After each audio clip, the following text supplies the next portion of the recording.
notre voyage à la découverte des Européens et de leur mode de vie et forcément la vie quotidienne. C'est avec Enora Malagré.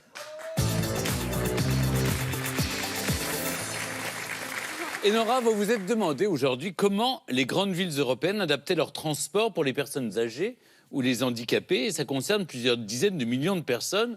Alors, Absolument. on a envie d'avoir votre expertise et votre Ça conclusion. concerne plus précisément 15% de la population européenne. On le sait, ce n'est pas évident voilà, d'accéder au transport en commun quand on est effectivement une personne âgée ou un handicapé. Je sais que Roselyne est assez calée aussi sur le dossier.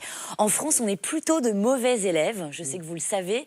Il y a d'ailleurs, pour avoir un petit aperçu de qui sont les bons élèves ou les mauvais, une commission européenne qui remet donc, enfin la commission européenne qui remet chaque année un Access City Award. Vous connaissez, Rosine, aux villes justement de plus de 50 000 habitants qui font de ce souci une priorité. Et qui a gagné en 2019 ? Eh bien, c'est Breda, aux Pays-Bas, ma chérie, chez vous, bravo. Bravo. En numéro 2, Évreux. Et nos amis polonais, avec une ville que je n'oserais pas prononcer. Gdynia. Voilà, à tes souhaits, qui arrive en 3e position.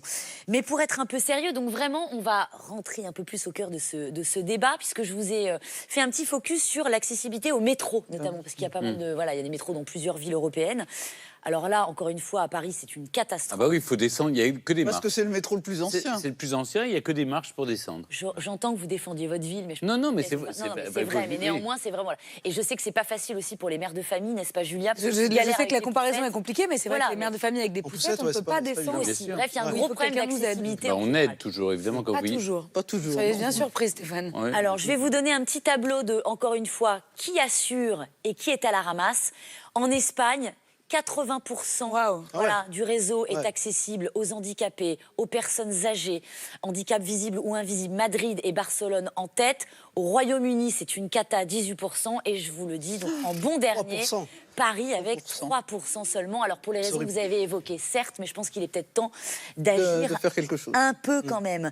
Comment ça se passe chez vous, les copains? Je me suis posé la question, dans vos métros notamment, parce que je sais que les bus, etc., voilà, on a fait plus d'efforts, mais mon Michal, comment ça se passe chez toi? Chez nous, c'est l'opposé justement, parce que comme le métro à Varsovie, il est très récent, on a eu le temps de réfléchir, de penser à tout ça.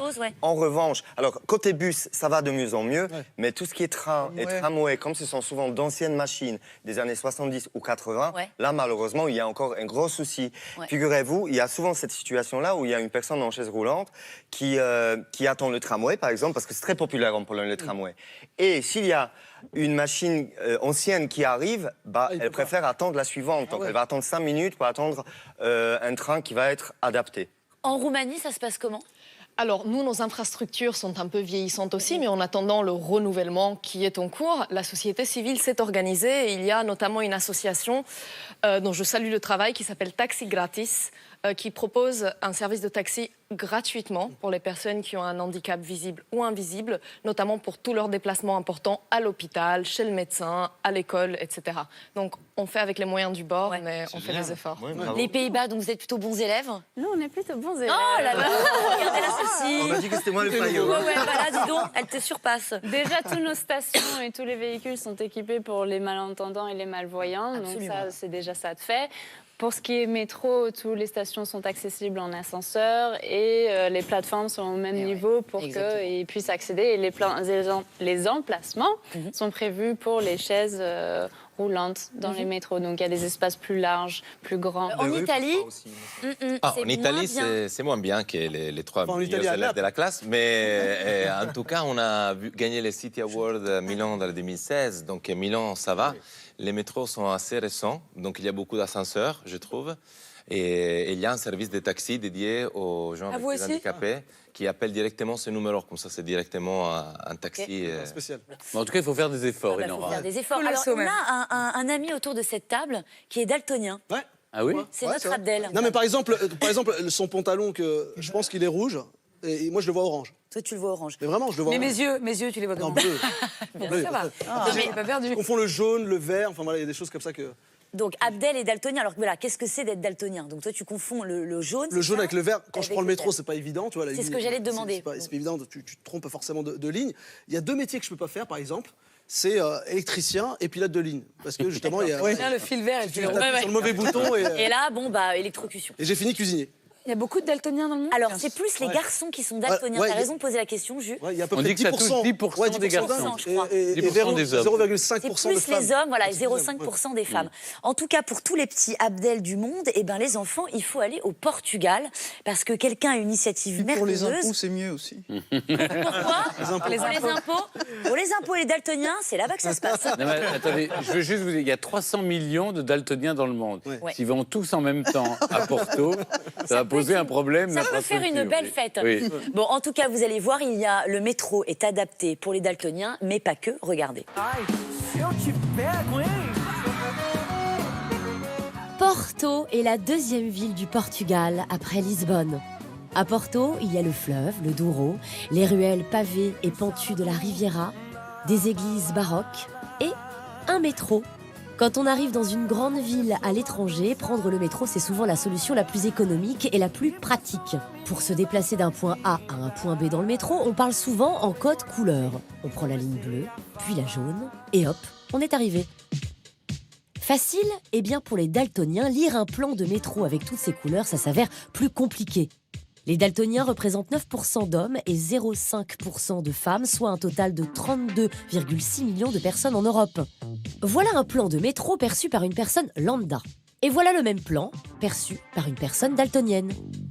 Faut bien l'avouer, le plan de droite est bien moins clair. Alors pour leur faciliter la vie, Miguel Neva, un designer portugais, a trouvé la solution. Il a mis au point un code baptisé Color ADD, basé sur la représentation des couleurs par des symboles. Une barre diagonale représente le jaune, un triangle orienté vers la droite, c'est pour la couleur bleue, et pour le rouge, il s'agit d'un triangle tourné vers la gauche. Pour obtenir les couleurs intermédiaires, tout est question de combinaison. Cette nouvelle grammaire des couleurs est pour les daltoniens ce que le braille est pour les non-voyants. Cette codification est une véritable révolution qui fait de la ville de Porto une pionnière dans le domaine. Bravo, c'est génial. J'ai trouvé ça dingue. Alors, ils vont même encore plus loin au Portugal et notamment à Porto, puisque les étiquettes des fringues aussi sont faites pour que vous puissiez les voir, les couleurs, les crayons de couleur et les jeux de cartes. Je ne citerai moi, je pas. à chaque fois. Ça. Voilà, et ben là tu vas gagner mon chaton. Parce que là, voilà, c'est exprès pour les daltoniens notamment. À votre avis, Roselyne Bachelot, qu'est-ce qui nous manque en France? Pourquoi est-ce qu'on est si à la bourre? Qu'est-ce qui se passe? On n'est pas à la bourre pour tout sur les politiques handicapées, mais effectivement, je sais pas, on a été peut-être équipé trop vite, trop tôt, et on n'a pas pris la mesure de ce qu'il fallait faire, surtout que c'est évidemment des politiques extrêmement coûteuses. Mais comment on va faire pour les métros? Parce qu'on va pas pouvoir creuser des trous dans tout Paris. C'est bien la question. Ce sont des milliards d'investissements dans un pays qui n'a plus aucune marge de manœuvre pour financer ces équipements. Donc ça va pas vraiment s'améliorer. Dans l'immédiat, je vois pas trop comment ça peut s'améliorer. Il faut aller à Lyon, il faut aller à Nantes, voilà, il faut quitter Paris. Oui, la province, c'est toujours mieux, on le sait. Aussi, hein. Mais non, mais justement, la province, c'est toujours beaucoup mieux. On est vraiment à la bourre là, dans la capitale. En tout cas, merci Nora pour cette innovation de Porto.